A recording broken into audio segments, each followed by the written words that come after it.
The mountain had no name on any map that mattered. It sat at 11,400 feet above sea level, crouched between two ridgelines that funneled wind into something close to a living thing, a constant, punishing pressure that could tear a tent stake from frozen ground and scatter a man's last breath before it even formed. The locals who had once herded goats across its lower slopes called it the place where snow goes to die, which was a translation that made a certain kind of sense if you had ever stood at the summit in February and felt the sky press down against your shoulders like a hand with no intention of letting go. The forward operating base, Fob Ridgeclaw, as it appeared in the operations ledger, though the men who lived and bled there simply called it the Tooth, had been carved into the rock at 9,800 feet. 6 prefabricated structures bolted to concrete pylons, a communications array that frosted over every night and had to be cleared by hand before dawn, a perimeter of razor wire that the wind had decorated with scraps of canvas and 2 plastic bags that had been there so long nobody remembered where they'd come from. For 14 months, the Tooth had been held by a rotating force of 22 soldiers. For 14 months, not a single one of them had died. That was because of Staff Sergeant Cole Hadley. Cole Hadley stood 6 feet and 1 inch. He weighed 183 pounds with gear. He had sandy brown hair that he kept short and eyes the color of old river ice, pale, flat, and somehow still. He had been born in Billings, Montana, the youngest of 3 brothers, and he had learned to shoot before he had learned to drive. His father, a man who believed that most problems could be solved with patience and good optics, had taken him into the hills when he was 9 years old and shown him how to read wind by watching grass, how to slow his heartbeat by breathing from the bottom of his lungs, how to wait. Cole Hadley had been waiting at the Tooth for 14 months. His confirmed record was 3,847 meters a shot made at dusk through a thermal scope against a logistics commander who had believed the terrain made him invulnerable. The shot had taken 11 seconds of calculated drift to account for, 2 full breathing cycles, and a trigger pull so smooth that the spotter sitting 2 feet to his left hadn't realized the round was gone until the distant body dropped. The spotter at the time had been a young specialist named Torres, who had said nothing for 30 seconds afterward, and then whispered, very quietly, "Did you just?" Cole had not answered. He had already begun the process of relocating. The men called him Ghost. Not to his face, never to his face, because Cole Hadley had a calm that made people choose their words carefully around him, but in the way that soldiers name things they need to understand, by what they do, not who they are. He moved without sound. He appeared in places he had not been seen traveling to. He held positions for 18, 20, 22 hours without speaking, without eating, without appearing to require any of the usual proofs of being human. He had once spent an entire night under 4 inches of fresh snow, so still that a mountain crow had landed on his boot and stayed there for 20 minutes before he finally exhaled. What the men did not know, what almost no one knew, was that Cole Hadley was not alone in the way they assumed he was. The night he died was the 43rd night of a storm system that the meteorological reports had described as anomalous and persistent and, in the private notes of the duty forecaster at Regional Command, as completely ridiculous. The temperature at the Tooth sat at -22 Celsius. The wind was running 43 knots with gusts to 58. Visibility from the observation post was measured in tens of meters, not hundreds, and the thermal systems were throwing so much white noise that the duty observer had filed 3 false alarm reports in the previous 4 hours. The enemy knew this. They had been watching the weather with the patience of people who understood mountains better than the people who had arrived to hold them. They came from the northeast, using a draw that the topographic maps showed as impassable, which it was, in any normal winter. This was not a normal winter, and they had packed the route with improvised steps during a brief clear window 3 weeks earlier. 41 men, light infantry, experienced, disciplined. Their objective was not to hold the Tooth. Their objective was to collapse it in a single night and be gone before dawn. They almost made it. Cole had seen them at 0147, a thermal anomaly at the edge of his scope's effective range, moving in a discipline that ordinary soldiers did not use. He had made the call himself, in the quiet, certain voice that the radio operator had learned to stop questioning. "We have 40 plus, northeast draw, coordinated movement.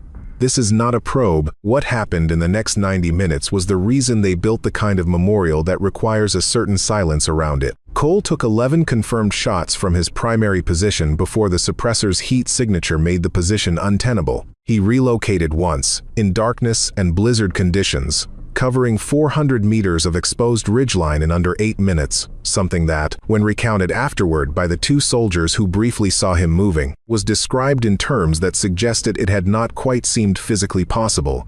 He took 6 more shots from the secondary position. The enemy's forward element was reduced to 9 effective fighters before they understood where he was. The Cold Bore shot the final one.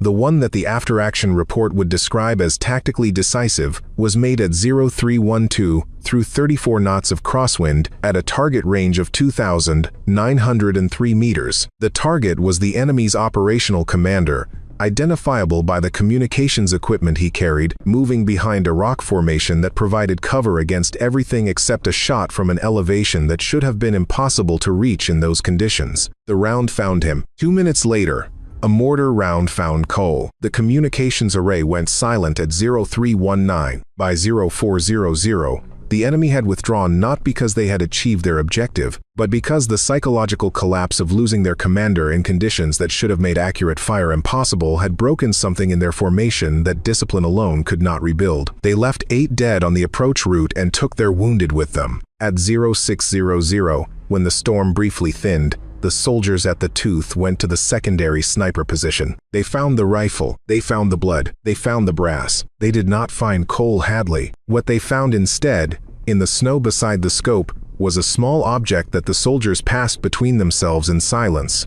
A leather cord, hand-braided, with 2 rings threaded onto it, a man's wedding band and a woman's, knotted together at the center so that neither could slide off. Sergeant First Class Douglas Mercer, the senior NCO, held it for a long time without speaking. Then he said, in the flat voice that soldiers use when they are trying not to say too much, "Somebody notify next of kin." The man beside him, a corporal named Finch, who had been at the Tooth for 6 months, said very quietly, "She already knew." Nobody asked what he meant by that. The resupply convoy reached the Tooth on the 3rd day after the storm broke. 3 vehicles, chains on every tire, carrying ammunition and rations and medical supplies, and, in the last vehicle, a civilian who had no business being there by any regulation that the convoy commander, Lieutenant Craig Devereaux, could cite from memory. He had let her ride because she had stood in the pre-dawn dark at the staging point with a duffel bag and a rifle case and looked at him with an expression that was not a request. She was not what anyone expected. Her name was Sarah Hadley, née Carver. She was 31 years old. She stood 5 feet 7, lean in the way of people who move a great deal in difficult terrain. She had dark auburn hair pulled back without ceremony and gray eyes that did not move the way most people's eyes moved. They settled, paused, measured, moved on. She wore a wool-lined canvas jacket over a base layer that was clearly military surplus, broken-in boots that had seen real use, and an expression of such complete composure that the soldier who opened the vehicle door for her took a half-step back before he could stop himself. She carried the duffel on one shoulder. The rifle case she carried herself, in both hands, with a care that the soldiers recognized immediately, and without being able to explain why. The base commander at the Tooth was Captain Nathan Wick, 34, a decorated infantry officer who had 4 deployments in his record, and the particular kind of tired in his eyes that does not come from lack of sleep. He met her at the gate. "Mrs. Hadley," he paused. "I'm sorry for your loss." "Thank you, Captain." Her voice was level. "I need the sniper position." The silence that followed had a texture to it. Wick studied her for a moment in the way that experienced officers study people who have said something that should be easy to dismiss and somehow isn't. "Ma'am, this is an active forward position." "I know what it is," she said. "I know the northeast draw. I know the secondary position. I know the cold bore drift on that rifle at this elevation and this temperature." She paused. "I know what Cole was doing up here. I know what it costs to not have someone doing it." "You're a civilian." "I was." Another silence. Wick said carefully, "The position is currently unmanned. We have a replacement inbound, ETA 72 hours. You don't have 72 hours. He looked at her. "They're coming back," she said. "They came for the position, not for my husband. They failed because of my husband. They'll try again before your replacement arrives because they know the window is open." She looked toward the ridgeline, and something in her profile as she did it, the angle of her gaze, the absolute stillness made Sergeant Mercer, standing 6 feet away, feel the back of his neck go cold. "Give me the position, Captain." The men did not hide their reactions. Corporal Finch said nothing, which was its own kind of response. Specialist Torres, who had been Cole's spotter for 8 months and had heard the shot that killed the logistics commander, and had never quite stopped being 22 years old in his heart, looked at Sarah Hadley with an expression that moved through skepticism, guilt, and something unresolved in a span of about 4 seconds. Private Marcus Ellery, 19, from Kentucky, said out loud what several others were thinking. "With respect, ma'am, that position's at 10,200 feet. It's -20 and dropping. And the last man who held it was my husband," she said. "I know. I mean no disrespect. None taken." She looked at him without anger and without softness. "What's your name?" "Ellery, ma'am. Marcus Ellery." "How long have you been at this post?" "Private Ellery." 4 months, ma'am." She nodded once. "My husband was here 14. Before that, I was with him for 6 of the 8 years he trained. Not as a wife standing at the kitchen door. As a spotter." She let that land. "I know that position the way I know my own hands." Ellery had nothing left to say to that. The man who did have something left to say was Staff Sergeant Raymond Chalk, a lean, angular man from western Texas who had a way of expressing skepticism through the minimal deployment of his facial muscles. He said, "Knowing a position isn't the same as holding it." "No," she agreed. "It isn't." She picked up the rifle case and walked toward the observation post. There was a particular quality to the silence inside the secondary sniper position that Sarah had known since the first time Cole had brought her to a hide site in the mountains outside Missoula, 6 years earlier, when he had been teaching her to see distances the way he saw them, not as measurements, but as relationships between wind and gravity and time. She had been good at it. She had been, in Cole's careful, undemonstrative assessment, better than good. He had said it once, sitting in a truck at dusk with snow on the windshield, his voice carrying exactly the weight it always carried, neither more nor less than the fact required. "You have better instinct than anyone I've trained with. Better than me, probably, at the things you can't teach." She had asked him what the things you couldn't teach were. Wind reading, patience, the ability to let a shot go without wanting anything from it. She had understood what he meant. The wanting the investment, the need for the round to arrive where you intended created tension in the hand. Not much. Enough. The difference between a shot that was extraordinary and a shot that was merely excellent lived in a space so small that instruments couldn't measure it.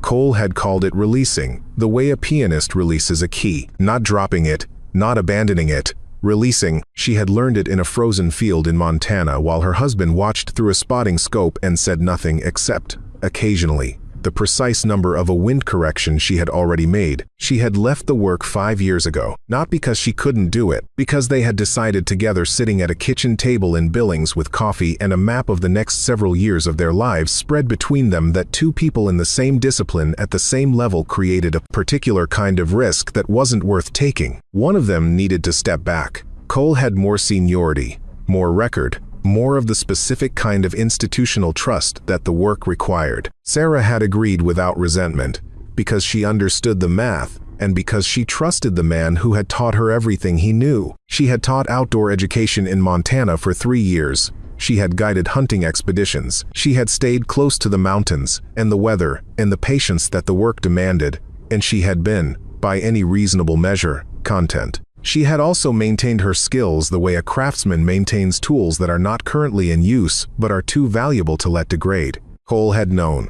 He had encouraged it, in his quiet, non-demonstrative way. He had sent her technical notes from the field, sometimes observations about high-altitude windage at specific elevations, corrections for extreme cold on propellant burn rates, notes on new optics configurations, not operational information. Technical data, the kind that 2 people who love the same discipline share because the discipline is also a language. He had never said, "If something happens to me." He had not needed to. The leather cord with the 2 rings had been her idea, 4 years ago. She had given it to him the night before a deployment, braided it herself, and said, "Bring mine back." He had. 6 times. She sat in the position now with the rifle assembled and the scope zeroed and her breathing slow and even. And she did not allow herself to think about the 7th time. Not yet. There was a principle she had learned from Cole that she had come to believe was applicable to things much larger than marksmanship. You cannot grieve and aim at the same time. Choose the moment for each, or you will have neither. She would grieve. She knew exactly the shape it would take, the particular collapse that waited on the other side of this. The nights in a house with his things in it and his absence filling every room like water filling a vessel. She knew it was coming, and she had already, in some internal room that she had locked carefully and would not open until this was over, accepted it. But not now. Now she breathed. Settled.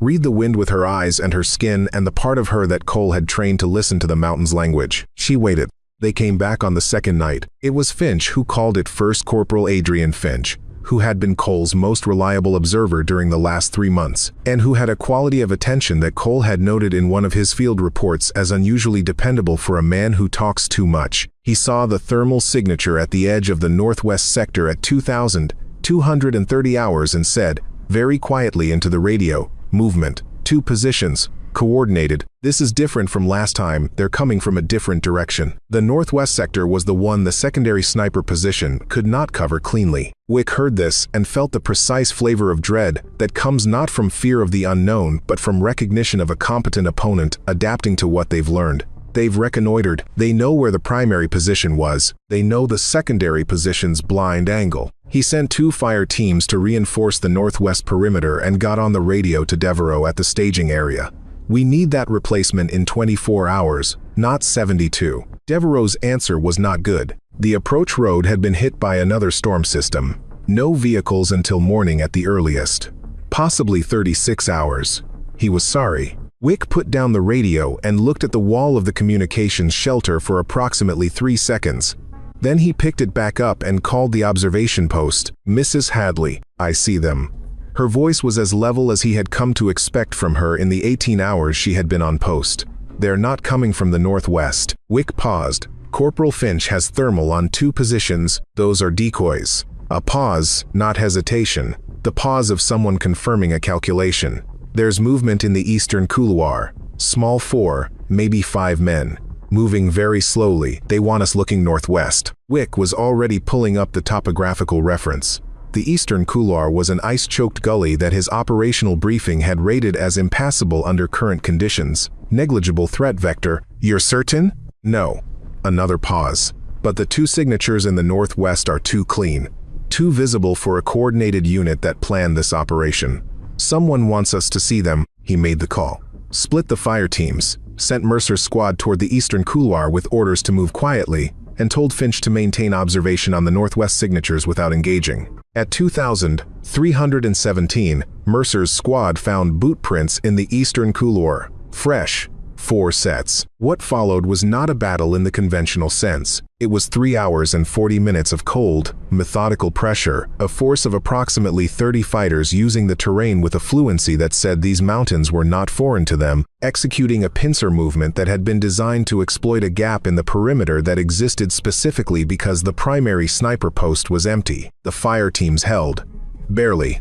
3 soldiers took wounds in the first exchange, none fatal, all serious enough to remove them from the perimeter. The northwest decoys turned out to be 3 fighters who had been tasked specifically with creating noise and muzzle flash at a range that precluded serious threat, and they did their job well enough that Finch's position was pinned for 40 minutes. The eastern element moved to within 600 meters of the wire. At 0118, in the observation post, Sarah Hadley made 4 shots in 9 minutes. The first dropped the lead element of the eastern advance at 1,847 meters, a shot that required accounting for a variable crosswind that had shifted 3 times in the previous hour and a target that was moving in an unpredictable lateral pattern. The second, 11 seconds later, took the radio operator who was trying to call the situation to the overall commander. The third struck a man who had correctly identified the shot's origin and was moving to a covered position from which he would have had a clean sightline to her hide. The fourth shot was the one that stopped everything. The enemy's tactical commander, the man who had organized the pincer, who was positioned 2,400 meters out on a rocky shelf that provided him overview of the entire engagement, stood up for exactly 2 seconds to assess what was happening to his eastern element. 2 seconds. She took the shot at the beginning of the first second and the round arrived at the end of the second. The eastern element stopped moving. The northwest decoys fired 2 more bursts, tentative, and then fell silent. Over the radio, Finch's voice said, very quietly, "They're withdrawing. Northwest is withdrawing." In the operations center, Wick let out a breath that he had apparently been holding for some time. She came down from the position at 0400 when the light was just beginning to change from black to the deep blue that precedes dawn at altitude. The cold had reached -28 during the engagement. Her hands, when she removed her outer gloves, were white at the fingertips, and she spent 10 minutes restoring circulation before she would let Specialist Torres, who had stationed himself outside the observation post for the last 2 hours without being asked, see them. He offered hot water from a thermos without comment. She accepted it without comment. They stood for a while in the blue pre-dawn with steam rising from the cups. Torres said, eventually, "You made the second shot in 11 seconds. The radio operator had already keyed his radio," she said. He couldn't wait. Torres considered this. Cole's fastest confirmed was 16. She didn't answer. He tried again, from a different direction. "How did you know about the Eastern Couloir?" "He told me about it," she said. "In a letter. He said it was the one approach that kept him up at night. Too ice-choked to use, but not impossible. He'd mapped 3 alternate routes through it." She looked at the eastern ridgeline, still dark. He worried about the right things. Torres absorbed this. "He never mentioned." "No," she said. "He wouldn't." She handed the thermos back and walked toward the shelter. Captain Wick found her an hour later, cleaning the rifle with a methodical attention that he recognized as occupying the hands while the mind processed something that could not be processed directly. He sat down across from her and waited until she looked up. "I need to ask you something," he said. "Have you done this before?" "Not range work. Not training." He paused. "Operational." She was quiet for a moment. The cleaning rod moved through the barrel with a steady, even pressure. "Yes." "Before you met Cole?" "Before." She paused. "And once during a situation that required it." Wick was careful with his next question. "Do you have a file?" "You can look." She set down the cleaning rod. "It'll be redacted to the point of uselessness. But yes, I have a file." She looked at him with those gray eyes that measured things without drama. "I left the work because we decided it was better for both of us if I did. Not because I was unable." He nodded slowly. "The shot at 0118 on the tactical commander. 2,400 meters. Moving target. Variable wind. At night, it wasn't moving." He stood up. He stood up for 2 seconds. That was enough. Wick looked at the rifle in her hands for a moment. "The record Cole held." "This isn't about records," she said, and her voice carried a flatness that closed the subject. He respected it. "We still need the position covered until the replacement arrives." "I know. 36 hours. Maybe 40. She nodded. "I need to know that you can hold it." She looked at him for a moment without expression. Then she said, "Captain, I've been holding it for 8 years. I just wasn't standing in it." The third night was the one that the men would talk about afterward. Not all of it.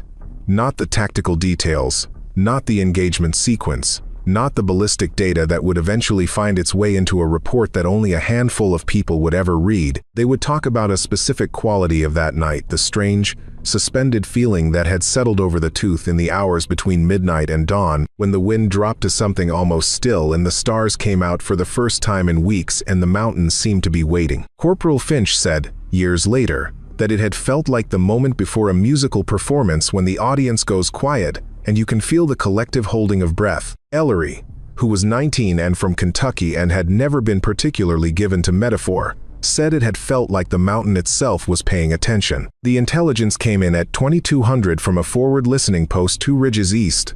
A large force, 70 plus, organized, had been seen staging in a protected valley 6 kilometers out. Movement was expected before 0200. The assessment was that this was a deliberate effort to overwhelm the position through mass rather than tactics. They had tried subtlety twice, and it had failed both times, and now they were going to use the one resource they had that she didn't: numbers. Wick briefed his NCOs at 2,215.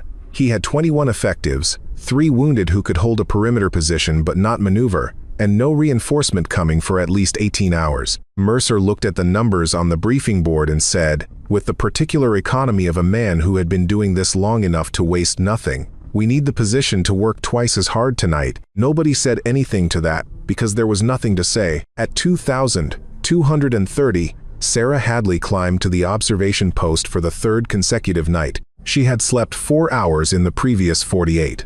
She had eaten twice, both times because Torres had brought food to the position and stood there with it until she ate.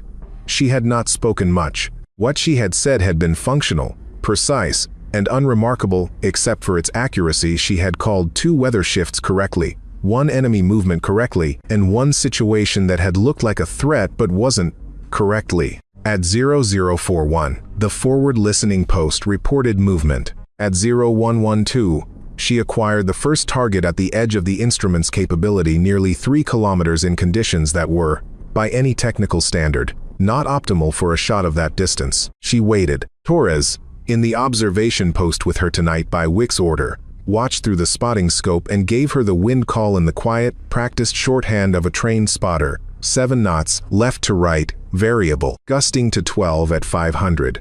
Thermal drift, negative. She breathed. Release, she thought, in her husband's voice. She released. The cold bore shot the first round through a cooled barrel, always the most uncertain, always the one that requires the most absolute purity of technique, crossed 2,890 meters of mountain air and arrived at the exact point where the forward scout of the enemy's lead element had paused to assess the approach.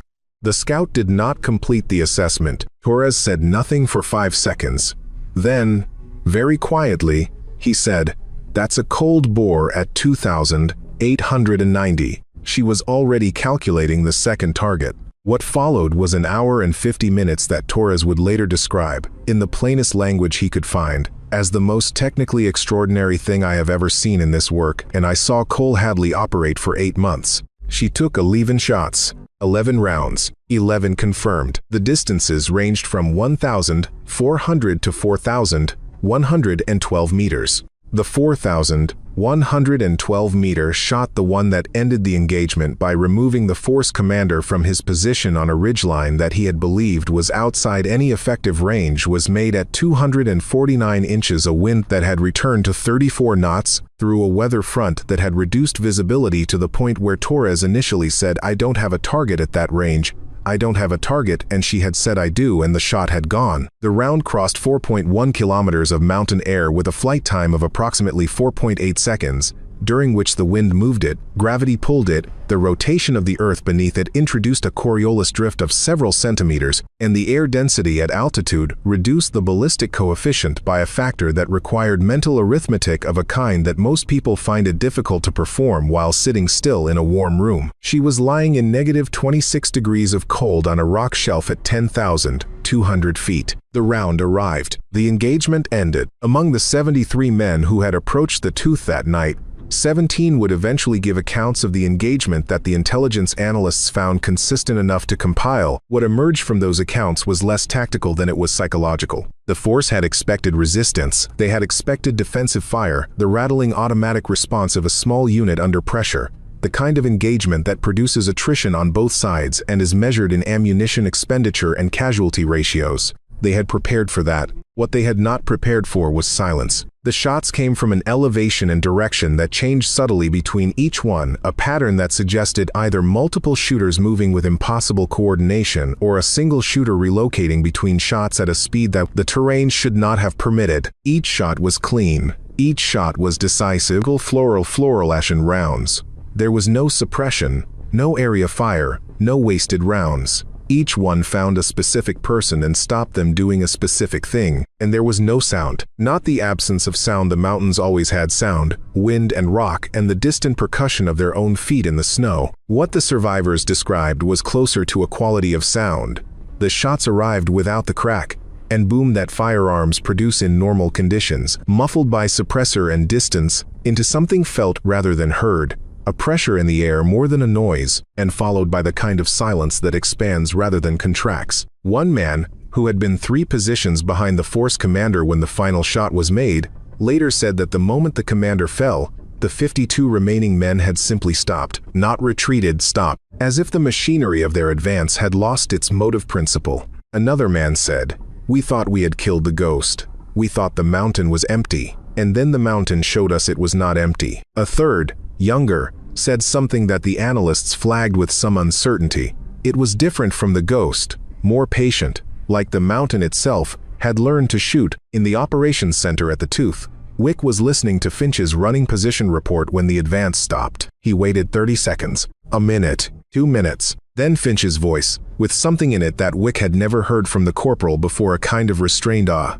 they're going, all of them. They're withdrawing on every approach vector. Mercer, standing at the map table, put down his pen. He said nothing for a long time. Then he said, "She's still up there." He didn't mean it as a statement of location.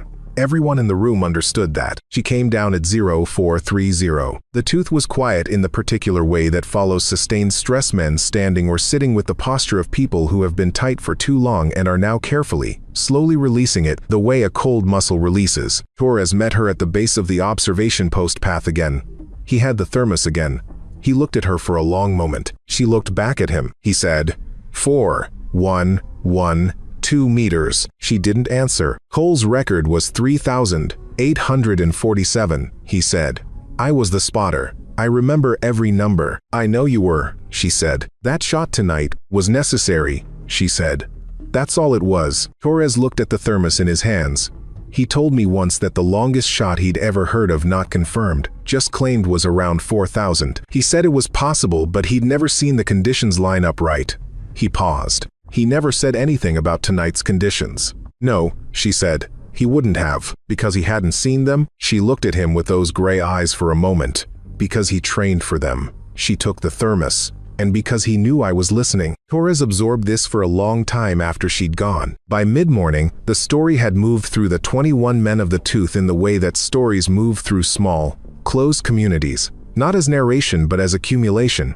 Each person adding their piece, the whole assembling itself from fragments. Finch told it from the observation angle. The silence between shots. The pattern of acquisition and engagement that bore the signature of Cole's technique, but cleaner, more economical. Mercer told it from the perimeter, the way the advance had simply stopped, as if the ground itself had told the enemy to go. Ellery, who was 19 and had been on the wire during the engagement, told it from the perspective of a man who had heard nothing and then understood that the nothing was the point. The piece that none of them had was what Torres contributed at the end. Sitting in the mess shelter with a cup of something hot that nobody had confirmed was actually coffee. She was his spotter before she was his wife. He trained her. And I'm not saying I know this, I think he trained her for exactly this. Like it was the plan, like he always knew the plan. Nobody challenged this.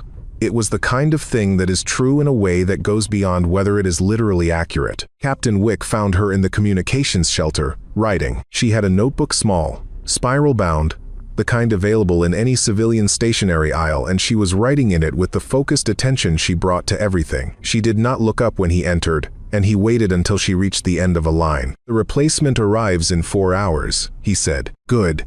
I need to ask you something official. She looked up. Are you willing to be debriefed? She considered. Yes. The shot at 0249. 4,112 meters. He paused. I want to make sure the after-action report has the right numbers. It does, she said. I ranged it after the engagement. 4,112. The wind at altitude was running 34 knots, but there was a layer inversion at approximately 3,000 meters where it dropped to 18. The round would have traveled through both layers. She looked at the notebook. Cole identified that inversion phenomenon in his last field report. He thought it could be exploited at extreme range. Wick was quiet for a moment. He wrote a field report about wind layer inversions and gave it to you. He gave all his field reports to me, she said. I was his spotter. That was always the arrangement. Even when you weren't in the field, especially then. She looked at him steadily. You work a problem together for 8 years. You don't stop working it because the geography changes. You just work it differently. Wick sat down across from her. He had the look of a man arriving at a question he'd been circling for hours. The knotted rings, he said. The cord they found at the position. You had it made for him. Why did you come here yourself? Why not stay home and let the military inform you? She looked at the notebook for a long moment without writing in it. When she looked up, her expression had changed in some way that was subtle and completely different from anything he had seen from her. Not softer, more interior, because this was always the plan, she said. Not like a contingency, not like a preparation for the worst case. She paused. Like a completion, like there was a thing we started together and one of us needed to finish it. She looked at the rifle in the corner of the shelter, disassembled, cleaned, laid in its case with the care of someone who understands that the object is not the thing itself, only its instrument. He held this mountain for 14 months. I held it for 3 nights. Now someone else holds it. She closed the notebook. That's how it works. That's all it is. Wick looked at the rifle case for a moment. Then he said, very quietly, "Thank you, Mrs. Hadley." She nodded once. "Captain." The replacement arrived 6 hours later than projected, delayed again by weather, then by a vehicle issue, then by the particular friction that attends all military logistics in extreme environments. His name was Sergeant First Class Daniel Cross, 36, with a record that Wick had reviewed and found genuinely impressive. He was quiet in the way of the profession, careful with his gear, and he came up the road from the staging area with the look of a man who had been told a specific set of facts about what he was walking into and had not entirely processed them. He had been told about Cole Hadley. He had been told that a civilian had held the position for 72 hours. He had been told the engagement numbers. He arrived and Wick walked him to the shelter where Sarah Hadley was finishing her packing. The introduction was brief. Cross looked at her for a moment with an expression she had seen before the recalibration, the revision of a mental model, and said, "Staff Sergeant Cole Hadley was one of the best I've ever seen operate." "Yes," she said, "I've read his field reports. The inversion data, the Northwest Draw assessment." He paused. "Some of the best technical observation in the literature. He was thorough," she said. Cross looked at the rifle case. "May I ask the shots documented in the after action?" "The 4,112. Did you use the same methodology he developed?" "Yes." She looked at him. "He built the technique over 3 years. The inversion exploitation was his. I just applied it." Cross nodded slowly. "I'll be working off his research." "Good," she said. "It's accurate." She lifted the rifle case. He reached out not to take it, but in the automatic way of someone offering help, and she looked at him, and he dropped his hand. "That stays with me," she said. She left the tooth at 1,600 in a vehicle going back down the mountain toward the staging area and eventually toward a road and eventually toward a city and eventually toward a house in Montana that she was not yet ready to think about as empty. The men lined up without being organized to.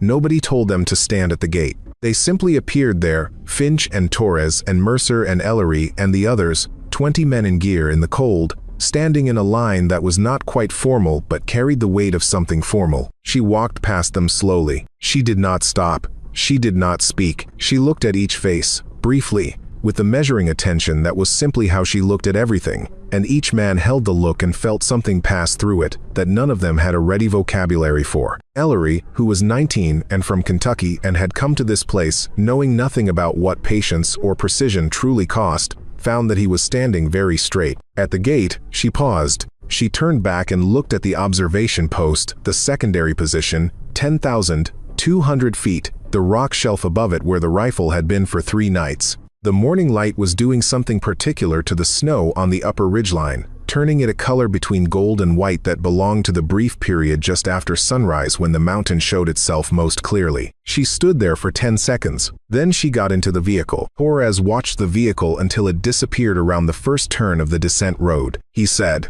to nobody in particular, "He's still up there." Finch, beside him, said, "Yeah." A pause. "He's still up there too," Torres said. Finch didn't answer. He looked at the ridgeline for a while, with the expression of a man who is trying to file something correctly in his understanding of the world. Mercer, behind them both, said, "Come on, we have a perimeter to run." They went.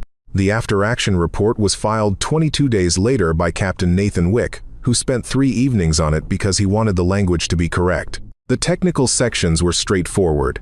The engagement timelines, the shot data, the tactical assessment, standard format. The numbers spoke for themselves, and the numbers were extraordinary, and he wrote them without embellishment because they did not require any. The section that gave him difficulty was the personnel section, specifically, the category for civilian contractor participation, which was technically the correct category and was completely insufficient for what it was describing. He wrote it 5 times. He discarded 4 versions. The final version said, Sarah Carver Hadley, civilian, held the primary sniper position for 72 hours during a period of active enemy engagement. Her performance during this period was operationally decisive. The mission of this forward operating base was maintained. He looked at that paragraph for a long time. Then he added 1 sentence, which was not standard format and which he expected the reviewing officer to remove. She completed what her husband started. She did this without being asked, without obligation, and without remainder. The reviewing officer did not remove it. In Billings, Montana, in the last days of February, Sarah Hadley sat in a house that smelled of pine and old canvas and the particular mineral smell of gun oil that had been part of the air of that house for 8 years. She sat at the kitchen table where they had spread the map of the next several years. She did not cry for a long time. When she finally did, she cried in the specific way of people who have chosen very carefully when to cry and have given themselves full permission to mean it without holding back, without managing it, without any part of herself standing apart and observing. It was the grief she had locked in that internal room and now opened. And it was as large and complete as she had known it would be. She let it be large. She let it be complete. And when it had moved through her the way weather moves through a mountain valley, filling every space, and then passing, and leaving the air cleaner than before, she sat for a while in the quiet with her hands flat on the table. On the table in front of her, the leather cord, with the 2 rings threaded onto it, knotted at the center. She had taken it from the secondary position where the men had found it. It had been there because she had left it there on the first night, deliberately, the way you leave a sign. I was here. We were here. She picked it up and held it in her palm. Cole had said, once, in the practical, unsentimental way he said the things that mattered most to him. The shot doesn't end when it leaves the barrel. It ends when it does what it was supposed to do. She had thought she understood that when he said it. She understood it differently now. Not as a statement about physics or ballistics, as a statement about things that travel long distances and arrive at the right place. And the question of whether the person who sent them is still there to see it. And the answer, which was, it doesn't matter. The shot was already gone. The arrival was always the point. She set the cord down on the table, carefully. She looked out the window at the February sky over Billings Flat Gray, waited with a particular restlessness of weather that hasn't decided what it wants to do yet. She thought about a mountain with no name on any map that mattered. She thought about a position at 10,200 feet where the wind always ran and the cold never fully left, and the distance between what was possible and what was necessary was measured in fractions too small to name. She thought about a man with eyes the color of old river ice who had looked at her across a kitchen table and said, "You have better instinct than anyone I've trained with." She had said, "You taught me," and he had said, in the quiet way of someone stating a fact that is also a great deal more than a fact, "I know. That's why I know." Outside, the wind changed. It came from the north, the way Montana wind does in the last days of winter, carrying the promise of a season change that isn't quite here yet.